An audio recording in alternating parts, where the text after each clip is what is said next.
ಎಲ್ಲರಿಗೂ ನಮಸ್ಕಾರ. ಇವತ್ತಿನ ವಿಡಿಯೋದಲ್ಲಿ ಒಂದು ಆರೋಗ್ಯಕರವಾದ ಕಷಾಯದ ಪುಡಿನ ಸಿಂಪಲ್ ಆಗಿ ಮನೆಯಲ್ಲೇ ಹೆಂಗೆ ಮಾಡೋದು ಹೇಳಿ ನೋಡ್ಕ್ಯವಪ್ಪನ ಬನ್ನಿ. ಇದಕ್ಕೆ ಎಂತೆಂತ ಬೇಕು ಹೇಳಿ ನೋಡೋಣ.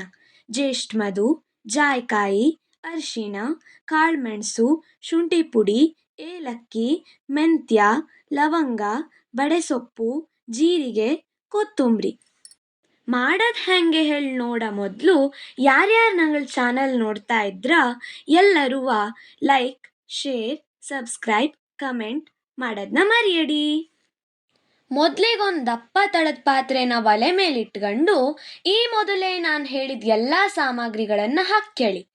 ಗ್ಯಾಸ್ ಹಚ್ಕೊಂಡು ಸಣ್ಣ ಉರಿಯಲ್ಲಿ ಹದವಾಗಿ ಹುರಿತಾ ಬನ್ನಿ. ಜ್ಯೇಷ್ಠ ಮಧುನ ಸ್ವಲ್ಪ ಕುಟ್ಟಿ ಹಾಕಿ ಹುರಿರಿ. ಪೌಡರ್ ಮಾಡಲೇ ಈಸಿ ಆಗ್ತು. ಇಲ್ಲೇ ಅಂದರೆ ಪೌಡರ್ ಸಿಕ್ಕರೆ ಅದನ್ನೇ ಹಾಕಲು ಬತ್ತು. ಸ್ವಲ್ಪ ಹೊತ್ತು ಸಣ್ಣ ಉರಿಯಲ್ಲಿ ಹೊರಿತಾ ಬಂದಾಗ ಅದು ಸ್ವಲ್ಪ ಕಲರ್ ಚೇಂಜ್ ಆಗ್ತು, ಪರಿಮಳ ಬರಲು ಶುರು ಆಗ್ತು. ಆವಾಗ ಇದು ಹೊರತು ಹೇಳಾತು.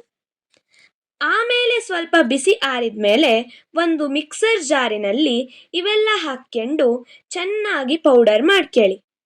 ಈಗ ರುಚಿಯಾದ ಆರೋಗ್ಯಕರವಾದ ಕಷಾಯದ ಪುಡಿ ರೆಡಿ ಆಯ್ತು. ಒಂದು ಏರ್ಟೈಟ್ ಕರಡಿಗೆಯಲ್ಲಿ ತುಂಬಿಟ್ಕೊಂಡ್ರೆ ತಿಂಗಳಗಟ್ಲೆ ಇರ್ತು. ನಂಗ ಹವ್ಯಕರು ದಿನಾ ಬೆಳಗ್ಗೆ ಆಸರಿಗೆ ದೋಸೆ ಸಂತಿಗೆ ಕಷಾಯದ ಪುಡಿ ಹಾಕಿದ ಕಷಾಯನೇ ಕುಡಿಯೋದು ರೂಢಿ. ಕಷಾಯ ಹೇಗೆ ಮಾಡೋದು ಹೇಳಿ ಮುಂದಿನ ವಿಡಿಯೋದಲ್ಲಿ ನೋಡೋಣ, ಅಡ್ಡಿಲ್ಯಾ? ಹಾಗಾದ್ರೆ ಮುಂದಿನ ವಿಡಿಯೋ ನೋಟಿಫಿಕೇಶನ್ಗೆ ಕಾಯ್ತಾ ಇರಿ. ಮುಂದಿನ ವಿಡಿಯೋದಲ್ಲಿ ಸಿಗೋಣ. ಅಲ್ಲಿವರೆಗೆ ಬಾಯ್ ಬಾಯ್. ಸಬ್ಸ್ಕ್ರೈಬ್ ಮಾಡೋದನ್ನ ಮಾತ್ರ ಮರೆಯಡಿ.